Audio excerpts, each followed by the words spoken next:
Nous nous retrouvons ici, le forum n'est qu'à sa deuxième année, le forum pour la coopération internationale des collectivités, mais c'est déjà aussi un succès comme la première édition, où on se rend compte que la coopération décentralisée, ce sont des acteurs publics et privés qui font fonctionner l'entraide, le partage d'expériences. Est-ce que la France là-dedans est un peu motrice ou est-ce qu'il y a une concurrence partagée là aussi ? Bon, écoutez, on a beaucoup d'atouts, mais comme toujours en France, on a souvent un problème de coordination entre nous tous. Qui fait quoi? Comment être mieux organisé pour être plus efficace? Alors, il y a 2 ans, le ministère des Affaires étrangères a pris une initiative pour répondre à cette question.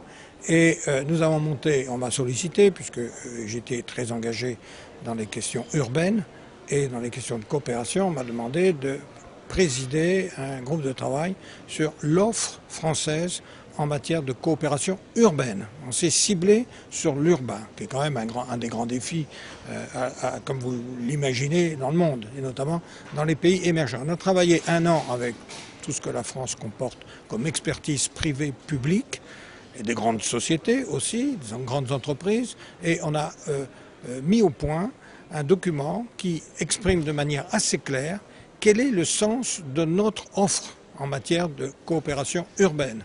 Nous faisons certainement, par rapport à d'autres pays, un effort particulier sur une approche qui nous caractérise, sur la maîtrise d'œuvre et la maîtrise d'ouvrage. Pour qu'il se passe quelque chose dans une ville face aux problèmes difficiles de la croissance urbaine, il faut une maîtrise d'ouvrage, c'est-à-dire une commande politique, c'est-à-dire il faut une institution locale. Les collectivités françaises peuvent aider au renforcement des compétences des collectivités. Et puis il faut de la maîtrise d'œuvre, c'est-à-dire de la compétence professionnelle.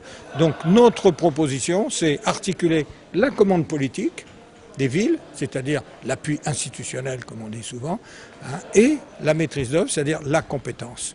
Et ça, c'est cette double approche qui caractérise l'offre française, et c'est ça, ce partenariat, ville et territoire, parce qu'on est dans la ville, mais la ville, elle a aussi un territoire, le périurbain, l'agriculture périurbaine, et donc c'est un beau projet qui est en train de se mettre en place. Évidemment, Cités Unies France est au cœur de ce dispositif. Donc cette manifestation aujourd'hui dans laquelle nous nous retrouvons, organisée par Cités Unies France pour la coopération internationale, pour vous c'est une manifestation qui a son importance, rencontrer des acteurs publics d'autres pays? C'est nécessaire parce que, si vous voulez, c'est souvent mal compris et mal connu. Qu'est-ce que c'est que la coopération décentralisée? On est quelques-uns à savoir ce que c'est, mais dans l'opinion, c'est pas très compris. Donc il faut, je crois, faire parler un peu plus de nous, parce que c'est une grande cause quand même.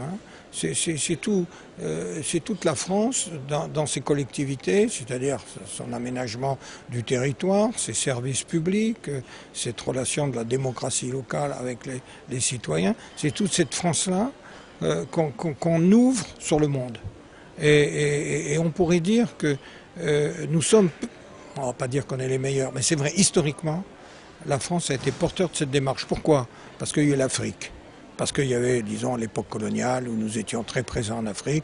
Quand la colonie s'est terminée, la France est restée avec un appui technique aux nouveaux États.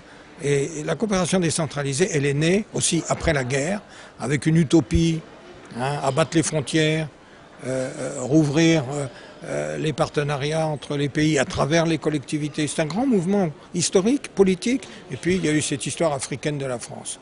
Bon, maintenant la coopération, vous avez vu, elle s'est étendue à l'Asie, parce qu'on est très présent en Chine. Moi je travaille beaucoup en Inde, au Laos.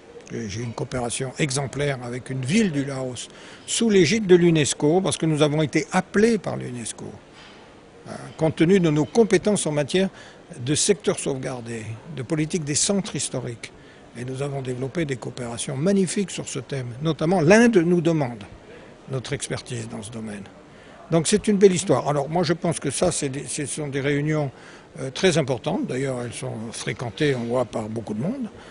Je pense qu'il y a une sorte de sentiment commun que nous faisons, au-delà des compétences techniques, un travail qui nous dépasse un peu tous. C'est le rayonnement de la France aussi. Ce sont des partenariats qu'il faut élargir à d'autres pays, sans doute européens, parce qu'il ne faut jamais que la France sorte seule. Il faut toujours jouer les alliances. C'est quelquefois d'ailleurs le défaut de la France, hein, quand on a cru que, voilà, on joue à travers l'Europe, on joue avec les grandes agences mondiales, hein, et Cités Unies, bon, ça n'a pas de frontières. Hein, c'est un mouvement qui est fort, il faut le populariser.